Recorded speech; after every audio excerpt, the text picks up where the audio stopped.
These details about the crash of Ukraine International Airlines Flight 752 will shock you. January 8, 2020, an unforgettable day in the history of Ukrainian Airlines and simultaneously for Canada.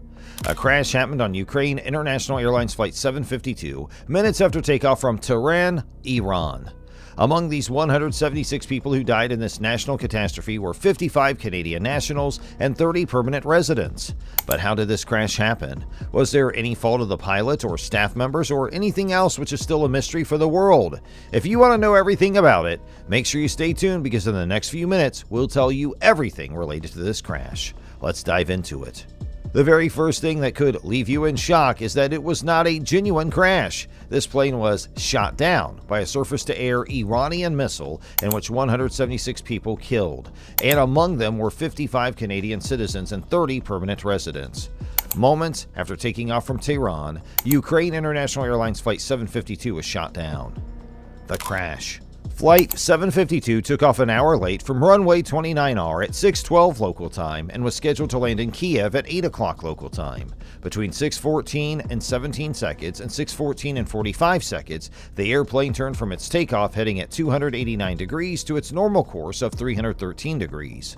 The aircraft's last recorded height was 7,925 feet above mean sea level, with a ground speed of 275 knots according to the data. The airport's 3,300 feet above mean sea level, whereas the topography and the crash site is 410 feet higher. When the flight data recorder abruptly terminated over open ground near the northern end of Ingilab Islami Boulevard in Tehran, the plane was climbing at slightly under 3,000 feet per minute.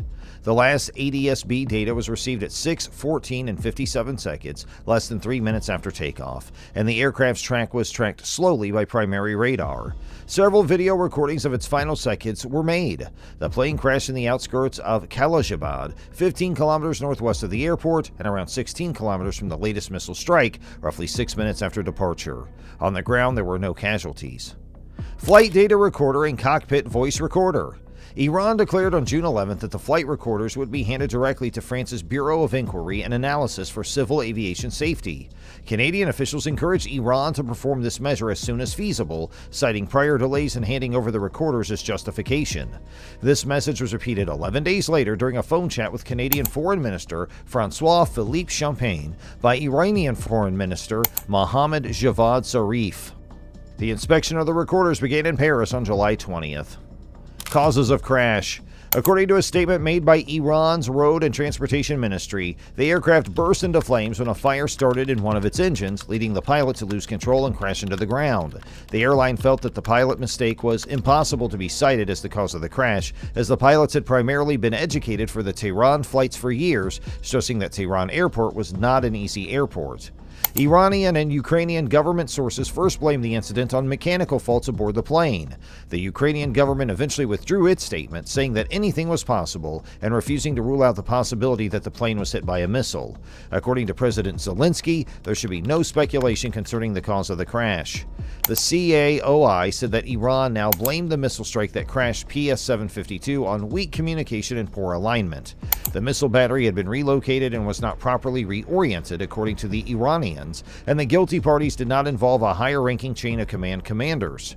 François-Philippe Champagne, Canada's foreign minister, dismissed the CAOI's decision that a human mistake triggered the launch of the missiles which destroyed the aircraft.